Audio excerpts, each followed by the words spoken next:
శ్రీగురుభ్యో నమః. హరి ఓం.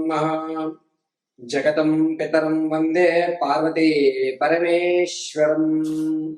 సర్వం ఇంద్రకీలాద్రిదుర్గే పాదార్పితం.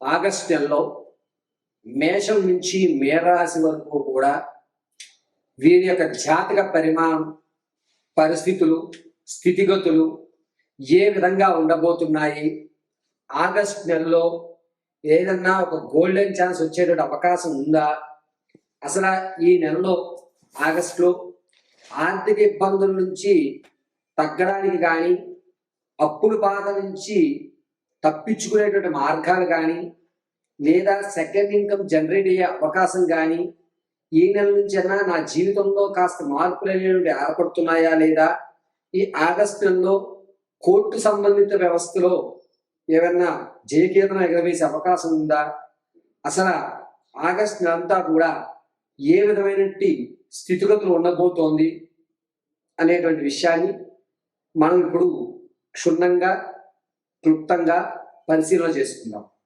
అయితే మేషం నుంచి మొదలుపెట్టి మీనరాశి వరకు కూడా మనం చెప్పేటువంటి ఈ జాతక పరిమాణం అంతా కూడాను కేవలము గోచారరీత్యా మాత్రమే మీకు తెలియజేయడం జరుగుతుంది. స్థితిగతులు కానీ, మీ యొక్క పరిస్థితులు కానీ, ఏదేమైనా సరే చెప్పే ప్రతి విషయము కూడా గోచారరీత్యా మాత్రమే తెలియజేస్తున్నాం. ఇది గుర్తుపెట్టుకోండి. వ్యక్తిగతంగా మీ యొక్క జాతకాన్ని తెలుసుకోవడానికి కింద శ్లోకం నెంబర్ సంప్రదించి మీ పరిపూర్తి జాతక విశదీకరణ తెలుసుకోండి. అయితే ప్రతి జాతకాన్ని కూడా జ్యోతిష్య పండితులు వివిధ కోణాల్లో పరిశీలన చేస్తూ దాని పరిష్కార మార్గాలు మీకు తెలియజేస్తూ ఉంటారు.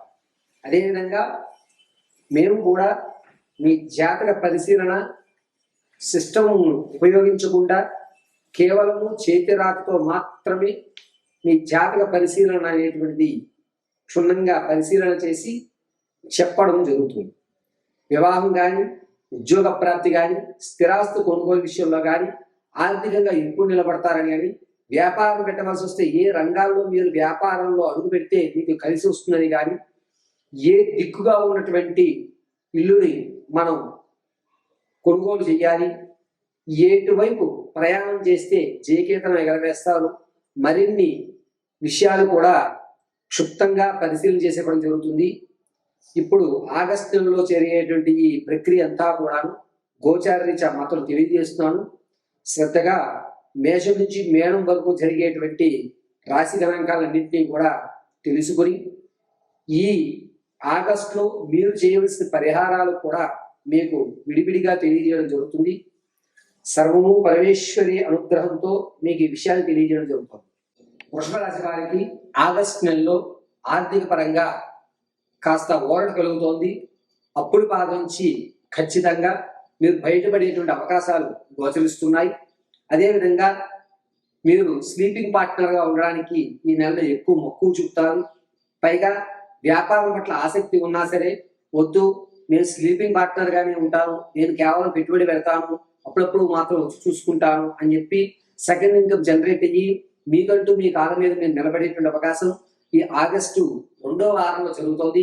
వ్యాపారాల విషయానికి వస్తే కనుక వృషభ రాశి వారు పాల ఉత్పత్తులకు సంబంధించి కానీ, ప్లాస్టిక్ సంబంధించి కానీ, ఐరన్కి సంబంధించి కానీ కలిసి వచ్చేటువంటి సూచనగా చెప్పవచ్చు. అయితే విద్యార్థులకు మాత్రం కాస్త జ్ఞాపకశక్తి తగ్గేటువంటి అవకాశం ఏర్పడుతోంది. ఇతరితర చెడు వ్యసనాలకు లోనయ్యేటువంటి అవకాశం ఎక్కువగా గోచరిస్తోంది. రాజకీయ నాయకులకు మాత్రం జనాల్లో ఆదరణ అనేటువంటిది కొంచెం తగ్గుతోంది. కేడర్ మిమ్మల్ని దూషించేటువంటి అవకాశం ఏర్పడుతుంది. సంగీత, సాహిత్య, సినీ, కళా పరిశ్రమల్లో ఎవరైతే ఉన్నారో వీరికి అవకాశం వస్తుంది, కానీ దాన్ని సద్వినియోగం చేసుకునేటువంటి వెసులుబాటు అయితే ఉండదు. ఏదో కన్ఫ్యూజ్ అయ్యి మీకు వచ్చినటువంటి అవకాశాన్ని చేతులారా చెడగొట్టుకునేటువంటి అవకాశం ఎక్కువగా గోచరిస్తుంది. అయినా సరే వృషభ రాశి వారు సమాజంలో హుందాగా ఉండాలి, ఆనందదాయకంగా ఉండాలని విందు వినోదాల్లో ఎక్కువ శాతం పాల్గొనేటువంటి అవకాశం గోచరిస్తోంది. తాత ముత్తాతల నుంచి లభించేటువంటి ఆస్తి ఏదైతే ఉందో దాంట్లో మీరు జయకేతనం ఎగరవేస్తున్నారు. అంతేకాకుండా వృషభ రాశి వారు మీరు ఈ నెలలో మీ యొక్క ఇల్లుని మార్చడం, స్థలాన్ని మార్చడం, ప్రాంతాన్ని మారి వేరే చోటకి వెళ్ళడం అనేది ఖచ్చితంగా జరుగుతోంది. అంతేకాకుండా వృషభ రాశి వారి యొక్క ఆలోచనలు గోప్యంగా ఉంచుకుంటారు. జనానికి దూరంగా ఉండాలనేటువంటి నిర్ణయాలు తీసుకుంటుంటారు. సమాజంలో కానీ, అదేవిధంగా మీ కుటుంబ వ్యవస్థలో కానీ గౌరవం అనేటువంటి కొంచెం తగ్గేటువంటి అవకాశం ఏర్పడుతోంది. పైగా వృషభ రాశి వారు మీరు ఏ పనులైతే ఈ నెలలో నేను పూర్తి చేసేయాలి అని అనుకుంటున్నారు, ఆ పనులో కొన్ని ఆటంకాలు అయితే ఏర్పడుతున్నాయి. తస్మాత్ జాగ్రత్తగా ఉండాలి. మీకు తెలిసిన వారు, మీ ఇంట్లో వారే మిమ్మల్ని పని పూర్తి కాకుండా ఆపేటువంటి ప్రయత్నాలు ఎక్కువగా చేస్తున్నారు. అంటే వెన్నుపోటు పొడిచేటువంటి వారు ఎక్కువ మంది ఉన్నారని చెప్పడం జరుగుతుంది. పైగా వృషభ రాశి వారు మీ ఆలోచన ధోరణిని ఎవరికి చెప్పకుండా ఉండడం అనేటువంటి ఈ నెలలో అత్యంత అద్భుతంగా కలిసి వస్తుంది. వివాహ ప్రయత్నాలు చేద్దాం అనుకున్న వారు మంచి అవకాశంగా ఉంది. ఆగస్టు 18వ తారీఖు తర్వాత నుంచి వివాహ ప్రయత్నానికి శ్రీకారం చుట్టండి. కలిసి వచ్చేటువంటి సూచనగా చెప్పవచ్చు. సంతానానికి ఎవరైతే ఎదురు చూస్తున్నారో ఈ నెలలో శుభవార్త అయితే వినడం జరుగుతోంది. ప్రసవానికి ఎవరైతే ఉన్నారో పుత్రికా సంతానం కలిగేటువంటి అవకాశం ఎక్కువగా గోచరిస్తోంది వృషభ రాశి వారికి.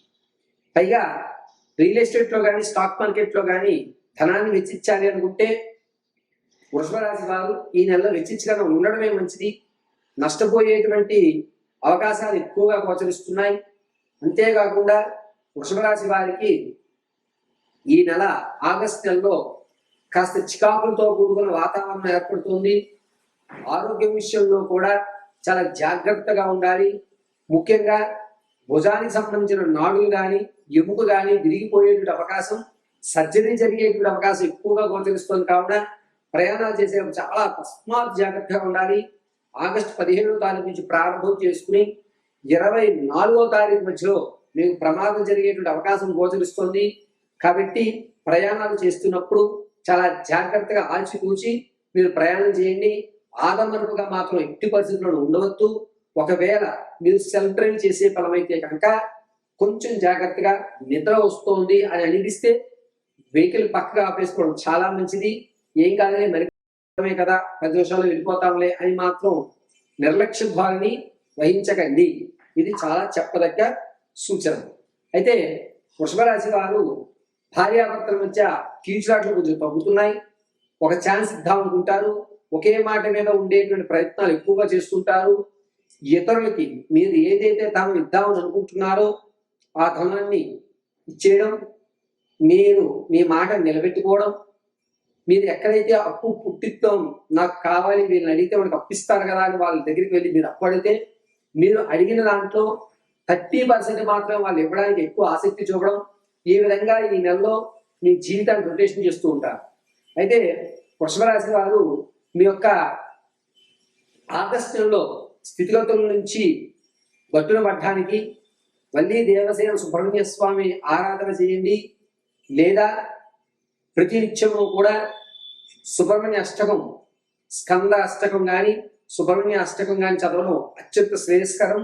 అది కూడా లేని పక్షంలో ఒక రావి ఆకు పైన బెల్లము, తెల్ల నువ్వులు, తేనె బాగా రంగరించి ఉండల కింద చేసి ఏదన్నా రావి చుట్టూ మొదట్లో లేదా జోడి సర్పాలకు కానీ, సుబ్రహ్మణ్య స్వామి వారికి కానీ ఒక 5 ఉండల్ని నైవేద్యంగా సమర్పించి అందరి 2 ఉండల్ని క్షేమలకు ఆహారంగా విడిచిపెట్టి మరొక 2 మీరు స్వీకరించడం అత్యంత క్షేమదాయకంగా ఉంటుంది.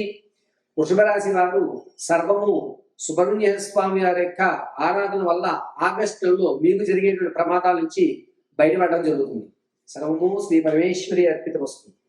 జాతకంలో ప్రతి విషయాన్ని కూడా గోచార రీత్యా మాత్రమే తెలియజేస్తారండి.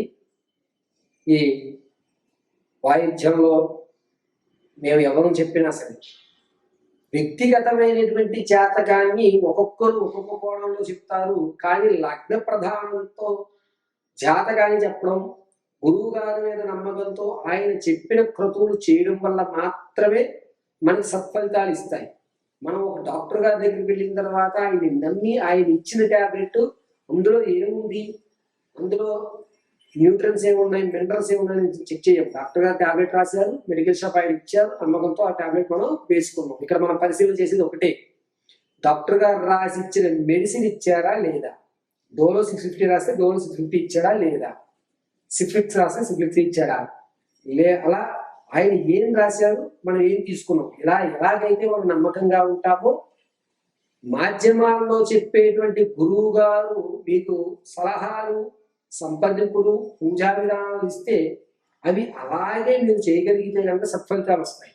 కొంతమంది ఒక్కొక్క జాతకాన్ని విధాలుగా చూడటం అనేది జరుగుతుంది. అంశచక్ర, ఆరూఢ చక్ర, నవాంశ చక్ర, దశాంశ చక్రాలుగా కొంతమంది జాతక పరిశీలన చేస్తూ ఉంటారు. అయితే అందరికీ తెలియజేసేది ఏమిటంటే సిస్టంలో కానీ ఆన్లైన్లో కానీ వచ్చేటువంటి జాతకాలు, కోణాలు అనేటువంటివి ఖచ్చితంగా జరగవు. కాబట్టి ఖచ్చితమైన ప్రాకారానికి చేతితో రాసినటువంటి జాతకాన్ని మాత్రమే పరిశీలన తీసుకోమని చెప్పదగ్గ సూచన. పూర్వం జ్యోతిష్యుల దగ్గరికి వెళ్ళినప్పుడు జాతకాన్ని రాసి ఇచ్చేవారు, ఆన్లైన్లో తీసేవారు. టెక్నాలజీ డెవలప్ అయింది కదండి అంటే కాదు. చేతి రాత అంటే అతను అభిషేకాలు చేసిన తర్వాత హస్తవాసి అంటూ ఉంటారు. అందుకనే మనం జాతకాన్ని చేతితో రాయించుకోవడమే అత్యంత శ్రేయస్కరం. మనం ఒక సర్జరీ చేయించుకోవాలంటే ఆ డాక్టర్ గారు ఎన్ని సర్జరీలు చేశారు, ఆ డాక్టర్ గారు హస్తవాసి మంచిది అని ఏ విధంగా అయితే మనం అనుకుంటామో అదే విధంగా జ్యోతిష్యులు కూడా జాతకాన్ని పరిశీలన చేసి చేతితో రాసి మీ సమస్య తగు పరిష్కారం వారికి కాస్త సమయం, వాళ్ళ జాతకం చెప్పామంటే ఒక 1 hour 2 hours లేదా ఒక పూట టైం ఇచ్చి తర్వాత రోజు మనం జాతకం చెప్పించుకున్నట్లయితే కనుక పరిపూర్తి జాతక పరిశీలన మీరు చెప్పించుకున్నటువంటి సమస్యలు పరిష్కారాలు ఖచ్చితంగా దొరుకుతాయి. సర్వం శ్రీ పరమేశ్వరార్పితం.